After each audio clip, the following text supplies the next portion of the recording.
Yo, what it is, what's happening, what it do, people? Be back at it like a crack addict, you heard me. We got a story out of motherfucking Miami, man. Fucked up situation, man. You know, I got a take on it. It's probably gonna be different from others, but I might be wrong, I might be right. Let me know in the comments. But, two 12-year-old boys shot by a 16-year-old boy. The 12-year-olds was waiting on the bus stop. Yeah, crazy. Early in the morning shit. Wake up, Folgers coffee type shit. So the 16-year-old shoots the two 12-year-olds. Luckily, in this case, it looked like both of them is going to survive. But it's still tragic. Because we seen this before. There's not nothing that we ain't used to by now. It seemed like it's like a epidemic. I said in my other videos, the shooters are getting younger and younger. And it's happening in different type of communities. The shit is varying. But I'm going to get into the video. So what we ready to do is, we ready to go to motherfucking Miami, man. The Sunshine State, you heard me. Turning out to breaking news in northwest Miami-Dade, where two 12-year-olds were shot today. And this all happened while they were simply waiting for a school bus. Let's get right out to Local 10 News reporter Annalise Garcia. She's live on the scene with the breaking details. Annalise. Christy, Janice, sources close to the investigation tell us these two 12-year-old victims are students at Madison Middle School, and the 16-year-old suspect is now in custody. That's what we're asking ourselves, and that's what we got to be enraged as a community. Why is a 16-year-old shooting at 12-year-olds? Two 12-year-olds waiting at a bus stop to go to school just before 8 a.m. near Northwest 109th Street and 10th Avenue. Miami-Dade police tells us a 16-year-old approached them on foot and demanded their cell phones. When they said no, he started shooting. These are two juveniles, two 12-year-olds. Could be our children. They're just going to school. That is the last thing that any parent has in their mind, that their 12-year-olds that are waiting to go to school are going to get shot at. Police say the two juveniles were struck multiple times. Miami-Dade Fire Rescue transported them to the hospital as trauma alerts. I was ready to drop off my kids to school. Then I was sitting right there on my car. Then I heard the gunshot. This neighbor lives close to where the shots were fired. Right here at the corner, they usually have the bus stop, so the bus can pick them up. It was on two boys. He tells us he saw two boys who had just been shot on the ground begging for help. I just saw a kid shot in the leg. He said, I'm so in pain, I can't hold it no more. Miami-Dade police set up a large perimeter to search for the suspect who fled from the scene of the crime on foot. Detectives say he went through multiple backyards in the neighborhood. A source tells us at one point he was hiding in a shed. Our cameras rolling the moments the teenager was taken into custody in handcuffs. As a father of two, like I said, I just can't even believe he would get himself mixed up in something at such a young age. Now, detectives tell us that they have recovered at least two firearms that belonged to the suspect on the scene. Again, these two victims apparently are students at Madison Middle School, and they are right now in the hospital recovering. Fortunately, they are in stable condition. So like I said, wow, crazy. How does this happen? How does this happen? Where do a 16-year-old get two guns? If you've seen that video I did before, I talked about the influx in guns. Now, these not black people. Thank God, for once. But it's still important because this shit go down in our community too. Now, this community could be mixed. Could be mixed. But it looked like we're dealing with Hispanic children. But it's still a problem. So you heard what happened.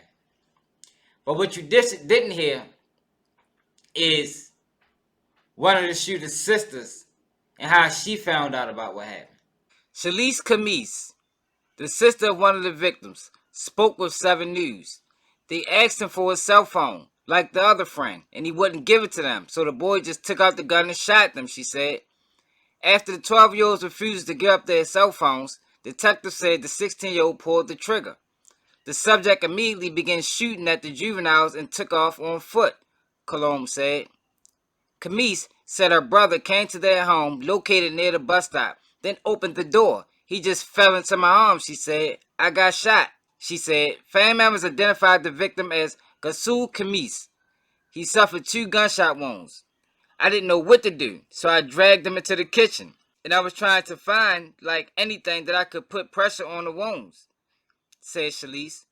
And he said, ice, it's hurting. So I got ice out the freezer and put it and called 911.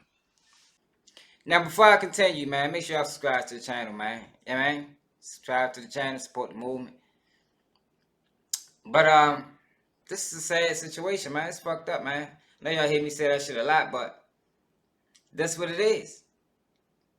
Now, I'm intrigued to see how they treat this boy. Are they going to charge him as an adult? Or are they going to let the juvenile justice system deal with him? Because if it was up to me, in my opinion, that's how I feel about cases like that. I think they need to be handled by a juvenile justice system. I do not like when 16-year-olds is going into the adult prison. It doesn't serve them no purpose. It don't. All it does is hurt them. Especially when you're not giving them a life bit. So they got to actually come home one day and get back into society, and that shit don't work. We watched it in Fletcher case. He got sentenced at 16 to 30-something years or 20-something years. Did 21 years and came home, and we see what happened. And that's how it goes more than likely when you do that. Now, it don't always be that drastic, but I know people personally that did years in the prisons. And when they went home, they wanted to come back to the prison. Like, they would come to the prison every day, and because that's where their family was. That's where their home was. They didn't know nobody out on the streets. They felt like they was lost. So I don't really like that shit. You know what I mean? I think the juvenile justice system can handle that shit way better. Because what we got to start doing in these type of situations, instead of like overly sentencing the child, we got to figure out why is it that this 16-year-old is trying to rob 2 12-year-olds for cell phones. Because that's the bigger issue. Like, cool, send them to jail. But if you don't change the structure that's creating that, it's just going to be another one, and another one, and another one. So it's like, do we really want to solve the problems? Or do we just want to send people to jail when they make mistakes? That's what we gotta figure out as people. Like, what side is you on? Are you really for the betterment of the community? Or you just want people to punish? Now, I agree that children's parents need to be held liable in some type of way. I know that's hard. Because a lot of times people raise their kids right. You don't really know what your child is involved in once they leave your doors, but you should. You should. But in most cases, we don't. You know, parents got lives too. But to be totally oblivious to what your child is doing outside of your home, that need to be rectified. Because why did this 16-year-old boy have 2 guns on him? Where did he get them from? It didn't look like a bad community, but I know Miami is always sunny, so shit, the worst communities look good sometimes. And when you look at the picture of the boy, right? I'm gonna leave it up there. Look how small he is. Yo, you can't really sit there and really like be comfortable with sending this child to the adult prison system. if you got some shit internally that you need to be trying to figure out, man. Because we know how the brain develops. We know at that age the brain is not fully developed. So you can't treat them like a grown man or a grown person where the brain isn't grown. I don't think that's fair, man. And I think we do that way too much in America. I'm intrigued to start looking into what other countries believe in this practice. Because we might be standing alone with that shit, man. I should have looked it up before this video, man. What other countries sentence juveniles to adult prisons? Not how many, but which ones? I think that's important, man. How y'all feel about this shit in the comments, man? Like, how to fix this problem? Because it's obviously a problem. Just because this wasn't in the black community this time, we have seen cases that resemble this to the T. I reported on a couple of them.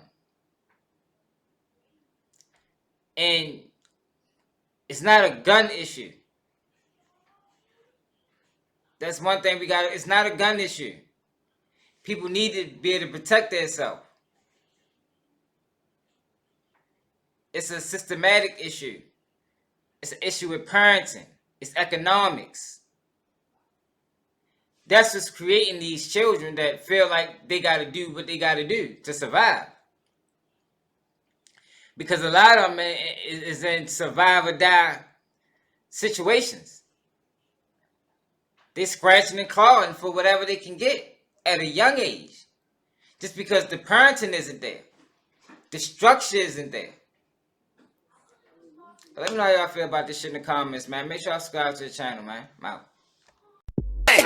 Baltimore, Baltimore, bitch, I'm rapping Baltimore. Young street nigga, dope boy, I come from Baltimore. Baltimore, Baltimore, young niggas be shining on them dirt bikes, we be wildin', selling scramble out the houses.